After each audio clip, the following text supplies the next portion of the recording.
One evening, Thomas brought his last train to the junction. Percy was glad to see him. "Are you on your way to the big station, Thomas?" "Yes, I am. Why?" "Because I'm going there, too.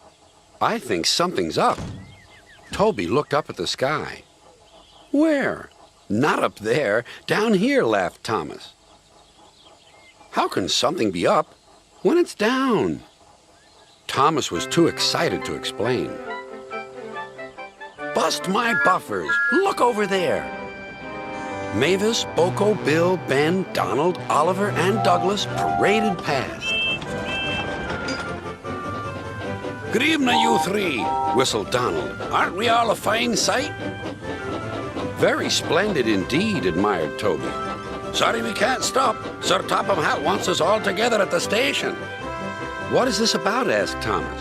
"Sir Topham Hatt has a plan," answered his driver. "Come on." So they followed the other engines to the big station at the end of the line.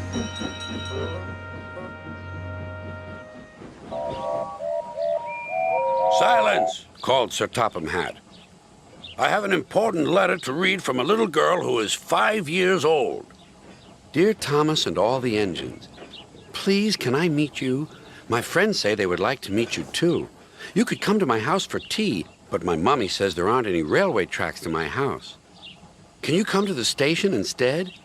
Thank you very much." "It seems," continued Sir Topham Hatt, "that there are many girls and boys who would like to meet you.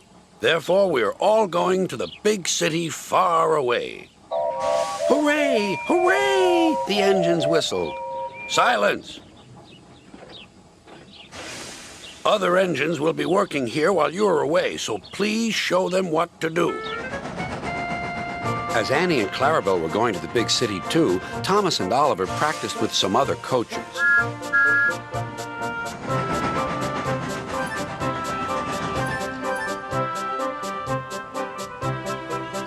Thomas grew more and more excited. Too excited for his own good. "I'm glad I'm a splendid engine," he puffed. "Sir Topham Hatt thinks I'm really useful. I had a race with Bertie once. I whooshed through the tunnel and stopped an inch from the buffers." Then Thomas made his mistake. "Just like this," he boasted.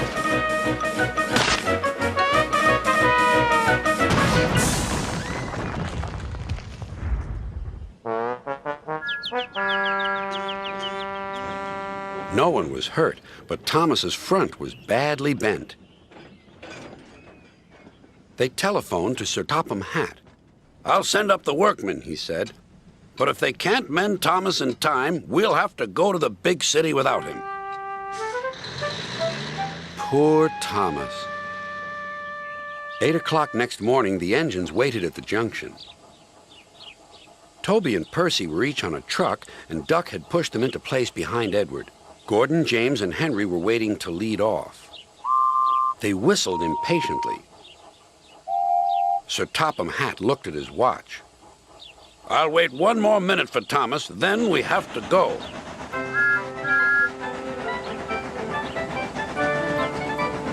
"Oh, thank goodness you're still here," panted Thomas. "I hope we're not late, as it's just after 8. The conductor blew his whistle and waved his flag. The engines cheered. "Look out, big city, here we come!" And the cavalcade puffed away.